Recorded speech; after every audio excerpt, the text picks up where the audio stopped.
पिछले 9 trading session देखें, पिछले 9 कारोबारी दिन देखें तो ये शेयर 53% गिर चुका है।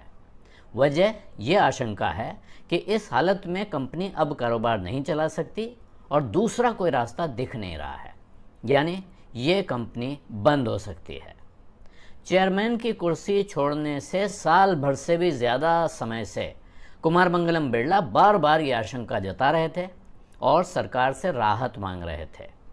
अपनी आखिरी चिट्ठी में तो उन्होंने यहाँ तक कह दिया था कि कंपनी चलती रहे, इसके लिए वो सरकार के कहने पर अपनी सारी हिस्सेदारी उसे देने को भी तैयार हैं। वोडाफोन की प्रतिद्वंदी कंपनी एयरटेल के सीईओ गोपाल विट्टल ने भी कहा कि सरकार को वोडाफोन की मदद के लिए आगे आना चाहिए, क्योंकि देश में कम से कम 3 टेलीकॉम कंपनियां रहना ज़रूरी है। ख़ासकर ये ग्राहकों के भले के लिए ज़रूरी है। मगर ये बात पहली बार नहीं कही गई है। अभी तक सरकार ने इसे सुना नहीं, इसलिए ये आशंका लगातार बढ़ रही थी कि अब वोडाफोन आइडिया पर ताला लगने की ही देरी बची है।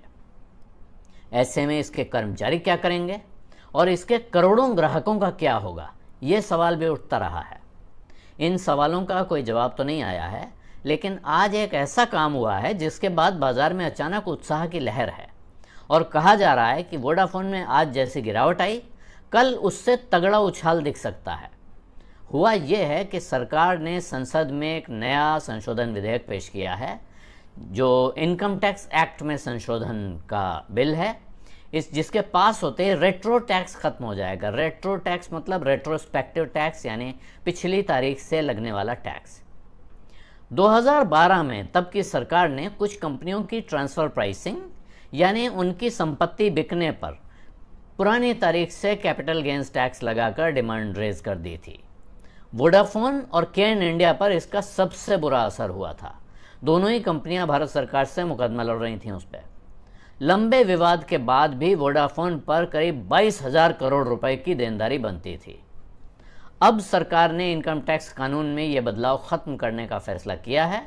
इसका असर वोडाफोन पर दिखना लाजमी है, लेकिन क्या इससे वोडाफोन आइडिया की सारी मुसीबतें ख़त्म हो जाएंगी, ये कहना मुश्किल है। लेकिन अंधेरे में रोशनी की एक किरण तो है। तो वोडाफोन के बारे में जो कुमार मंगलम बिरला ने चिट्ठी लिखी, उसमें उन्होंने कहा कि तमाम विदेशी निवेशक भी, जिनसे शायद उन्होंने बात की, वो भी अब इस कंपनी में पैसा डालने में, इसमें हिस्सा लेने में दिलचस्पी नहीं दिखाते हैं, क्योंकि उन्हें भारत में पॉलिसी स्टेबिलिटी का भरोसा नहीं है।